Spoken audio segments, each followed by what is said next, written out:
Welcome students, बहुत बहुत स्वागत है आप लोग का हमारे यूट्यूब चैनल पे। मैं हूं आपकी साइंस एजुकेटर अदिति और मुझे पता है आप में से काफी ज्यादा बच्चे बहुत खुश होंगे क्योंकि 11th का रिजल्ट जो है वो फाइनली आ चुका है।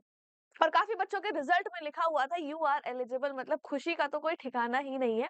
अब आपको आगे की प्रोसेस करनी है, अपने डॉक्यूमेंट्स तैयार करने हैं और अपनी जो सीट है उसको सिक्योर करना है। पर इस वीडियो में हम वो बात नहीं करेंगे, इस वीडियो में हम ये बात करने वाले हैं कि जो हमारे क्लास 11th में जो एग्जाम पैटर्न आता है वो कैसा आता है उसको समझेंगे। क्योंकि एप्लीकेशन फॉर्म जो है, अब रिजल्ट आ चुका है प्रीवियस एग्जाम का, तो अब नए सेशन के एप्लीकेशन फॉर्म्स निकलेंगे।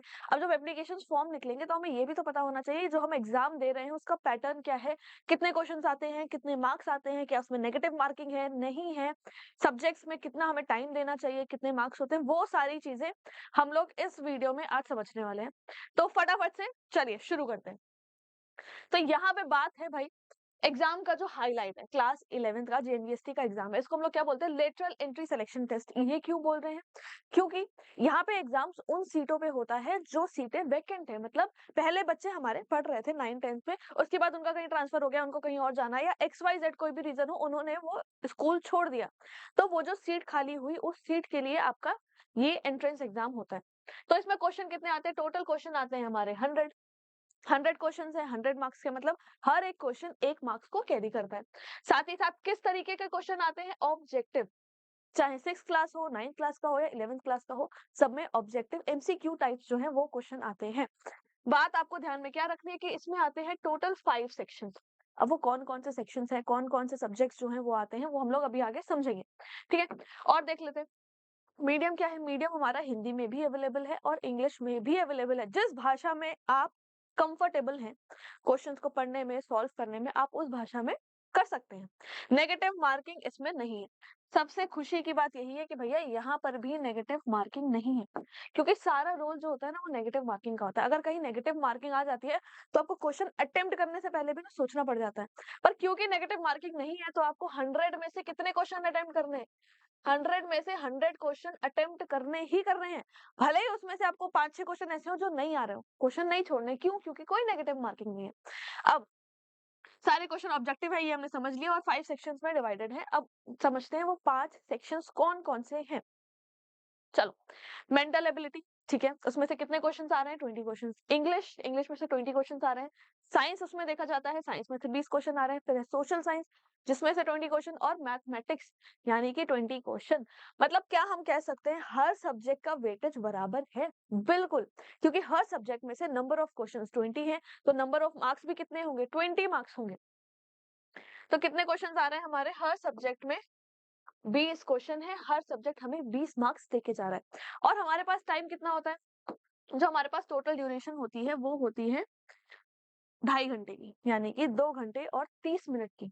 पर कुछ बच्चों को हम एक्स्ट्रा टाइम भी देते हैं। वो कौन से बच्चे हैं? वो है दिव्यांग स्टूडेंट्स। उनको कितना एक्स्ट्रा टाइम मिलता है?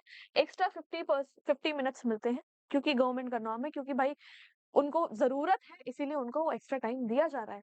बाकी हम उसमें नहीं जाएंगे, हम नॉर्मल बच्चे हैं भाई, हमें हमारा टाइम पीरियड है 2.5 घंटे का, और हर सब्जेक्ट को अप्रोक्स देखो 30 मिनट का टाइम दिया हुआ है। बट ये 30 मिनट आपको किस सब्जेक्ट को कितना देना है ये आपके ऊपर होना चाहिए। अगर आपका साइंस स्ट्रांग है या मैथ्स स्ट्रांग है तो आपको पता होना चाहिए कि इसमें टाइम लगेगा नहीं लगेगा। मैथ्स में हमें सॉल्व करने होते हैं क्वेश्चन, सॉल्व करने में थोड़ा टाइम लगता है, तो मैथ्स में आप थोड़ा ज्यादा टाइम दे सकते हैं। ठीक है, मान लो आपकी इंग्लिश बहुत अच्छी है जो बहुत क्विकली हो गई, आपके 20 क्वेश्चन 10 मिनट में ही हो गए, तो वो आपको बैलेंस करके चलना है कि किस सेक्शन में आपको कितना टाइम देना है। पर मुद्दे की बात यह है कि हर एक सेक्शन में क्वालिफाई करना जरूरी है। तो जो आपके क्वालिफाइंग मार्क्स हैं वो है 6, यानी कि 20 में से आपके 6 नंबर जो है वो क्वालिफाइंग मार्क्स होते हैं। किसी भी एक सब्जेक्ट में अगर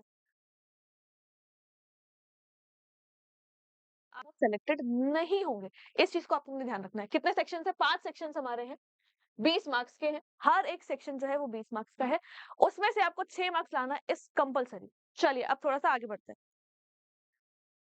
तो यहाँ पे बात कर लेते हैं भाई क्लास 6 वालों के लिए, यानी कि आपके जो छोटे भाई बंधु होंगे, ठीक है, जो तैयारी करना चाहते हैं जो चाहते हैं कि उनका सिलेक्शन हो। देखो क्लास 6 का जो एंट्रेंस एग्जाम है वो बहुत इंपॉर्टेंट है, क्योंकि क्लास 6 के टाइम पे आपके पास जो नंबर ऑफ सीट्स है ना वो काफी है। जो 9th में और 11th में आगे जाते जाते नंबर ऑफ सीट्स कम हो जाती हैं, बस 6th क्लास जो है वो गोल्डन अपॉर्चुनिटी होती है जेएनवी में एडमिशन लेने के लिए। तो अगर आपके छोटे भाई बहन हैं जो तैयारी करना चाहते हैं, जेएनवी में एडमिशन लेना चाहते हैं, उनके लिए भाई हमने कौन सा अर्जुना बैच जो है वो लॉन्च कर दिया है क्लास 6 वालों के लिए। किसके लिए है? क्लास 6 वालों के लिए अर्जुना बैच जो है वो लॉन्च हो रहा है।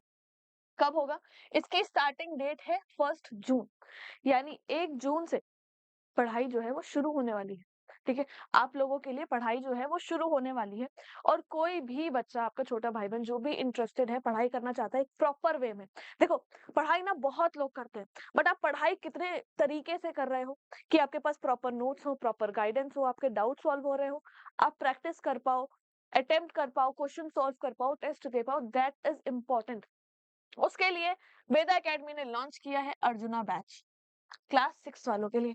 यही अगर वो बच्चे हैं जो क्लास 9th के लिए तैयारी करना चाह रहे हैं, मतलब क्लास 8th में वो अभी आए हैं और क्लास 9th में वो अपने आप को कहाँ देखते हैं? वो अपने आप को जेएनवी में देखते हैं। तो उनके लिए भी भैया लक्ष्य बैच जो है वो लॉन्च हो चुका है। ठीक है, कौन सा बैच लॉन्च हुआ है? लक्ष्य बैच जो है वो लॉन्च हो चुका है। किस क्लास के लिए? 9th क्लास के एंट्रेंस एग्जाम के लिए। अब आपने करना क्या है? आपने करना है इस नंबर पे कॉन्टैक्ट। किस नंबर पे कॉन्टैक्ट करना है भाई? इस नंबर पे कॉन्टैक्ट करना है। अब कॉन्टैक्ट क्यों करना है? ताकि इससे रिलेटेड आपको जो भी डाउट हो कि कौन पढ़ाएगा, कैसे पढ़ाएगा, कब क्लासेस होंगी, कब टेस्ट होंगे, सारी चीजें XYZ आपके सारे डाउट्स इस नंबर पर कॉल करके सॉल्व हो जाएंगे। तो टेंशन जो है वो बिल्कुल नहीं लेनी है, अपनी तैयारी को एक नंबर बढ़ाना है, तो भाई बैच को एनरोल करना है। अब दोबारा से आ जाते हैं अपने मुद्दे पे। मुद्दा क्या है? 11th का एग्जाम पैटर्न। ये एग्जाम पैटर्न की है सबसे ज्यादा खास बात, उसको समझो। कैंडिडेट को स्कोर करने हैं मिनिमम क्वालिफाइंग मार्क्स 6, जैसा कि अभी मैंने बताया था। 20 में से 6 मार्क्स आपके हर एक सब्जेक्ट में होने चाहिए। अगर 5 सब्जेक्ट है तो पांचों में 6 होने चाहिए। किसी एक में भी तुम्हारे 6 की जगह 5 हो गए तो तुम सेलेक्ट नहीं होगे। ठीक है, ये हमारे नवोदय विद्यालय समिति का क्राइटेरिया है। 5 सब्जेक्ट है, सब में 20 में से 6 मार्क्स होने चाहिए। अब अभी कह रहे हैं बट मेरिट लिस्ट जो है वो किस पे डिपेंड करेगी कि आप कौन सी स्ट्रीम में जाना चाहते हो। आप साइंस चूज कर रहे हो, आप सोशल साइंस चूज कर रहे हो, कॉमर्स चूज कर रहे हो, ह्यूमैनिटीज या वोकेशनल सब्जेक्ट, उस पे डिपेंड कर रहा है। पास आपको सब में होना है। अब देखो मेन पॉइंट यहाँ पे आप वो समझते हैं। अगर आपने चुनी है कौन सी स्ट्रीम? आपने चुन ली है हमारी साइंस की स्ट्रीम। कौन सी स्ट्रीम चुनी है? आपने चुनी है साइंस की स्ट्रीम। ठीक है, तो आपकी मेरिट लिस्ट कौन से सब्जेक्ट्स में से बनेगी? Mental ability, science and mathematics. ठीक है, ये चीज याद रखना, इन 3 सब्जेक्ट्स में से आपकी जो है मेरिट लिस्ट बनेगी। अब अगर आपने चूज करा हुआ है कॉमर्स, कॉमर्स में क्या क्या सब्जेक्ट्स आते हैं हमारे? अकाउंट्स, बिजनेस वगैरह ये सब आते हैं। ठीक है, इस ये सब्जेक्ट आपने चूज करा है, तब आपकी जो मेरिट लिस्ट है वो बनेगी mental ability, social science and mathematics. ठीक है, ये चीज ध्यान से सुननी है और ध्यान से समझनी है। अगर आपने ह्यूमैनिटीज चूज करी है, ह्यूमैनिटीज मतलब उसमें आप क्या पढ़ेंगे? ह्यूमैनिटीज जब आप चूज करते हैं तो आप उसमें हिस्ट्री के बारे में पढ़ते हैं, ज्योग्राफी पढ़ते हैं, हमारी इकोनॉमिक्स पढ़ते हैं। अगर वो स्ट्रीम में आप जाना चाहते हैं तो आपकी जो मेरिट लिस्ट बनेगी वो कहाँ से बनेगी? वो देखो, वो बनेगी mental ability, social science and one of the subject out of the remaining 3। मतलब जो बचे हुए 3 सब्जेक्ट है उसमें से जिसमें भी आपके हाईएस्ट मार्क्स होंगे वो काउंट हो जाएंगे। ठीक है, कौन कौन से हैं? मेंटल एबिलिटी, सोशल साइंस और कोई ऐसा सब्जेक्ट जिसमें हाईएस्ट मार्क्स है। अब बात करते हैं किसकी? Vocational subject. अगर आप कुछ वोकेशनल चूज करना चाहते हैं, मतलब सब वोकेशनल सब्जेक्ट्स जो होते हैं वो कंपलसरी होते हैं, अगर आप वो चीज चूज करना चाह रहे हैं तो आपकी मेरिट लिस्ट कहाँ से बनेगी? आपकी मेरिट लिस्ट बनेगी mental ability and two subjects जिसमें आपके हाईएस्ट मार्क्स हैं। इस चीज को आपने ध्यान रखना है। आई होप आपको ये डाटा जो है वो क्या हुआ होगा? वो क्लियर हो गया होगा कि किस तरीके से कौन सी स्ट्रीम में जाने पे आपके किन सब्जेक्ट्स में से क्या बनेगी? मेरिट लिस्ट बनेगी। तो टोटल मैक्सिमम मार्क्स कितने बनेंगे? मैक्सिमम मार्क्स होंगे भैया 60 में से आएंगे, क्योंकि 3 सब्जेक्ट्स का हमारा मेरिट लिस्ट बनेगा। साइंस में जाओगे तो मेंटल एबिलिटी, साइंस और मैथमेटिक्स। कॉमर्स में जाओगे mental ability, social science, mathematics. Humanities में जाओगे मेंटल एबिलिटी, सोशल साइंस और कोई ऐसा सब्जेक्ट जिसमें आपके हाईएस्ट मार्क्स है। वोकेशनल में जाओगे तो मेंटल एबिलिटी और बाकी 2 सब्जेक्ट जिसमें आपके हाईएस्ट मार्क्स हैं। बट ये जो क्राइटेरिया है ना, ये मेरिट लिस्ट में आने का जो क्राइटेरिया है ना, ये तब ही पूरा होगा जब आपके हर सब्जेक्ट में 6 से ज्यादा नंबर होंगे। कितना? 6 से ज्यादा नंबर होंगे। किसी एक में भी 6 से कम हो गया तो मेरिट लिस्ट तो बहुत दूर की बात है, वहां पे साफ लिखा हुआ आ जाएगा यू आर नॉट सेलेक्टेड। तो मिनिमम पासिंग मार्क्स जो है वो आपका 6 है, वो होने ही चाहिए। और बाकी अगर आप साइंस चूज कर रहे हैं तो आप इन सब्जेक्ट्स पे ज्यादा फोकस करेंगे। अगर आप साइंस स्ट्रीम में जाना चाहते हैं तो आप इन सब्जेक्ट्स में ज्यादा फोकस करेंगे। तो ये आपको चूज करना है, आप किस स्ट्रीम में जाना चाहते हो, उसको अपनी इंपॉर्टेंस देनी है, उसमें ज्यादा प्रैक्टिस करनी है। और सबसे बढ़िया बात, 6th और 9th के लिए तो भाई हमने बता दिया कि भाई अर्जुना बैच लॉन्च हो रहा है, लक्ष्य बैच लॉन्च हो रहा है 1 जून से। बट इस बार 11th में जो बच्चे तैयारी कर रहे हैं, 11th के लिए तैयारी कर रहे हैं, मतलब जो इस बार 10th में आए हैं और वो नेक्स्ट ईयर 11th में अपने आप को कहाँ देख रहे हैं, जेएनवी में देख रहे हैं। जेएनवी के स्कूल में अगर आप अपने आप को देख रहे हो, कब? 2027 में। 2027 में अगर आप स्वयं को कहाँ देख रहे हैं, जेएनवी में देख रहे हैं, और अभी आप 10th में हैं 2026 में, तो भैया बता दें आपके लिए भी इस बार वेदा एकेडमी ने, यानी कि हम लोग लेकर आ रहे हैं एक नया बैच, जैसे कि मैंने आपको प्रीवियस वीडियो में भी बताया है। कब आएगा वो बैच? वो बैच लॉन्च होगा हमारा 1 जून को। ये डेट तो मैंने आपके संग पहले भी रिवील करी हुई है कि 1 जून को क्लास 11th वालों के लिए भी बैच जो है वो शुरू हो रहा है। पर वो बैच कौन सा है? वो बैच है हमारा उड़ान बैच। कौन सा बैच है? वो बैच है उड़ान बैच। क्योंकि भाई 11th क्लास जो है ना वो हलवा नहीं है, उसके लिए बहुत मेहनत चाहिए। अगर उसकी तैयारी के लिए आप उड़ान भरना चाहते हैं तो भैया हमारे संग जुड़ जाइए उड़ान बैच में। क्लास 11th के लिए ये बैच है।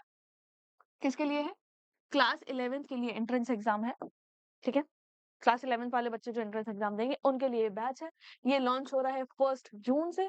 1 जून से आपकी तैयारी शुरू करा दी जाएगी। अगले साल अगर आप अपने आप को जेएनवी में देखना चाहते हैं और एक तरीके से स्टडी करना चाहते हैं जहां आपको प्रॉपर लाइव क्लास मिले, रिकॉर्डेड लेक्चर्स भी मिले, आपके डाउट भी सॉल्व हो, बहुत सारे आप प्रीवियस ईयर के क्वेश्चन सॉल्व करें, तो भाई इससे बेस्ट सॉल्यूशन कुछ नहीं हो सकता, मैं सही बता रही हूँ।